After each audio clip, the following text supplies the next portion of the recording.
everybody, welcome back to the Medical Projects YouTube channel. If you are new around here, first of all, hi, why don't you like this video and click the subscribe button? But second of all, hello, my name is Olivia. I am a second year medical student at King's College London, and here at Medical Projects we've created this YouTube channel which is dedicated to supporting you and your medical school application.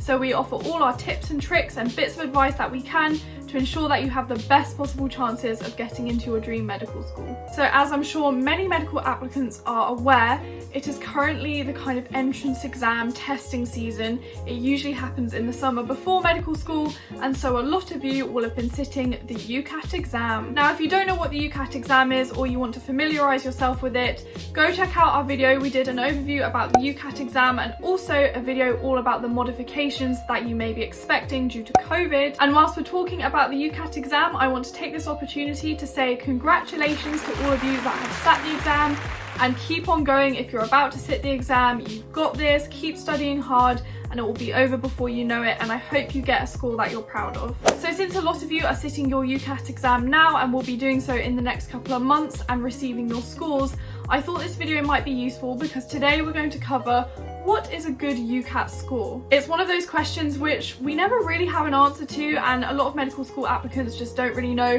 what a good score is and where they should be applying. And while there is no definitive good score, as I always say, part of the medical school application is about applying tactfully and knowing which universities you're most likely to get into. Medicine is one of those degrees where wherever you go, you're going to be a fantastic doctor. The medical schools will produce doctors all of the same standard, and part of getting that place is applying tactfully, knowing what universities use UCAT very heavily and which ones perhaps don't mind so much if you do happen to unfortunately get a lower score. So in this video we're basically going to be talking about how the UCAT is scored, what a good score is considered to be. I'm also going to be talking about what maybe is considered a bit of a weaker score, and if this is you, where you can apply and what other options you have available to you. I hope you find this video useful, and without further ado, let's get on with it. So to start off with, how is the UCAT exam scored?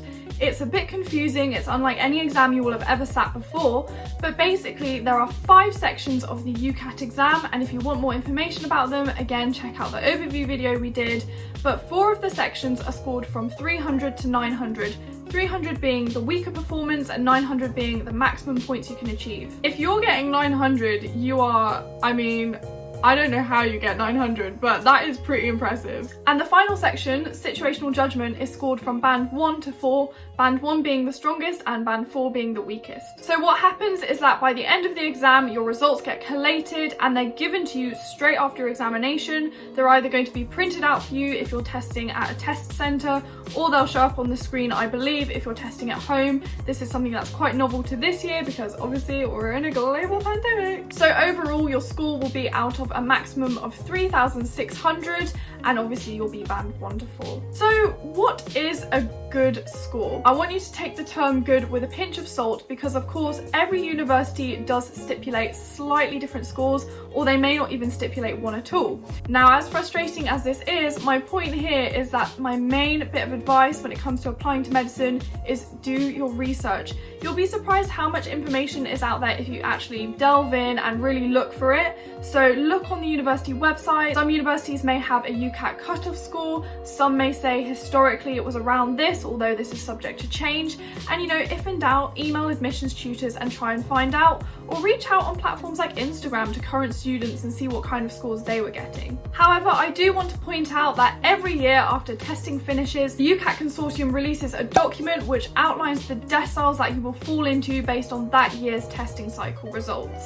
So after your testing cycle finishes, you'll have access to this document and you'll see what kind of decile you're ranking into, and that does help you get a bit of a better idea about whether your score is very competitive or not. But because that's quite complicated and because that takes quite a long time, I want to give you a brief kind of general overview on what a good score is considered to be. In general, 650 is the benchmark you want to be aiming for.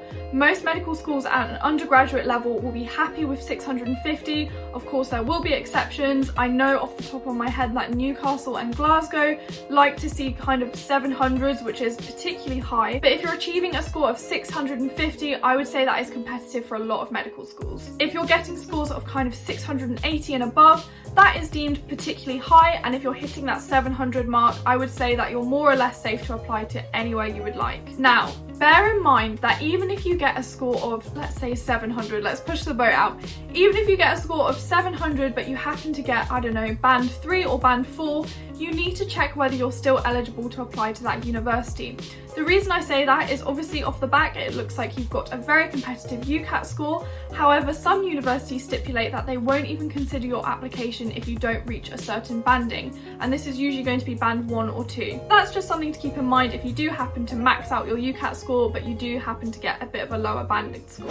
Now, what is considered a low score? It's obviously not nice to dwell on the possibility of getting a low score, especially when you've put a lot of time and effort into your UCAT practice, but of course there is an element of luck with the UCAT exam, and often on the day your nerves do really come into play. Now, I think a lot of people, if they get a lower score, one that they weren't hoping for, they instantly think that their medical application has gone to ruin and there's no point applying because nowhere will accept them. But I'm here to tell you that is not true. Again, believe me when I say that if you apply tactfully, you can still maximize your chances of getting in that year, even if you didn't perform as well as you wanted to. So a lower score is generally considered to be about 620 and below. It's not terrible. If you're getting below 600, that is particularly low, but again, it doesn't mean it's necessarily the end of the road. So let's talk about what we can do about these low UCAT scores and what different avenues you may choose to take. So what is the first route you can take?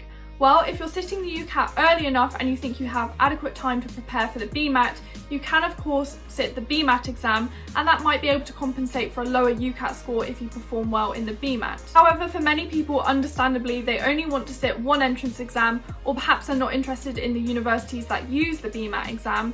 And in this case, I would say look at the universities that place a lower emphasis on your UCAT score. And so today I'm going to be sharing with you some of those universities that I'm aware of that don't place such a high emphasis on the UCAT exam, so that if you do happen to underperform, you still have some options that you're aware of. The first one I'm going to be talking about is Keele University.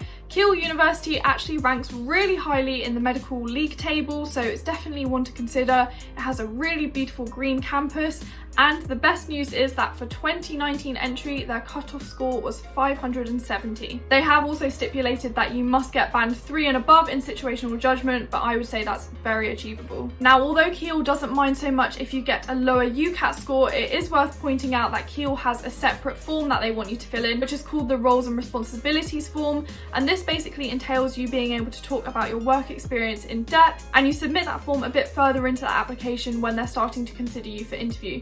Another university I know of that doesn't use the UCAT as heavily is Cardiff University, a really wonderful medical school. I have a friend going there and I hear the campus is wonderful. Now, many universities will use your UCAT score and decide whether you get an interview based on that alongside your academics. However, Cardiff say that they don't use your UCAT score, they use your A-levels and your GCSEs to rank you and offer you an interview that way, and they will only use your UCAT score in borderline cases or if you have two candidates that are pretty equal and they need to decide who to give the interview to. Another way by which universities may choose to offer you an interview is using a point system. So I know that Leicester and Queen's University Belfast use this system, and what this means is that they award you points based on your academic achievements. So speaking about Queen's University Belfast, it says that they rank you based on a point system whereby they give you points for your achieved A-levels, your achieved GCSEs, and then they allocate a smaller subset of points towards your UCAT score. So what this means is that if you've done really well in your A-levels or predicted highly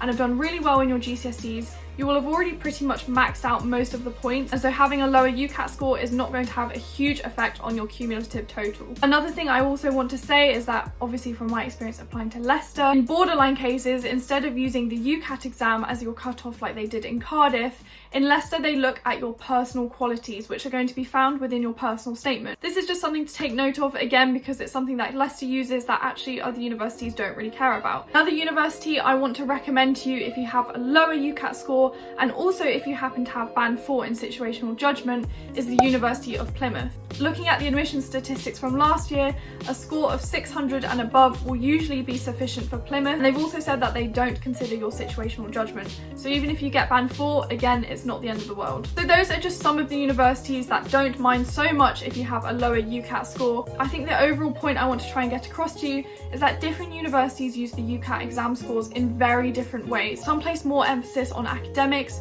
some care more about personal statements. And so what I'm trying to say is that even if you don't get the score you wanted, it can be disappointing, but know that there are so many different alternatives. So to summarize, a good UCAT score you should be aiming for is around 650 and above. 700 would be considered exceptional, but if you're hitting that 680 mark, you're doing really, really well. A score of around 600 is generally to be considered a bit on the lower side, but even if you get this, there are many universities that have cutoffs of 570, 580, 600, and so you need to be looking into those if you find yourself in that position. I hope this video helped answer what is a good UCAT score and what kind of score you should be aiming for. Let us know how you found the UCAT exam and where you're considering applying to, and as ever, if you want any more advice or tips and tricks, leave your questions in the comments below or contact us on our social media links. All that's left to say is congratulations to all of you who have worked really hard and sat your UCAT exam. It's a massive relief when it's over. And for all of you that are still yet to sit your UCAT exam, best of luck. We really hope you smash it. I hope you guys enjoyed this video. Make sure to like and subscribe, and we'll see you in the next one. Bye!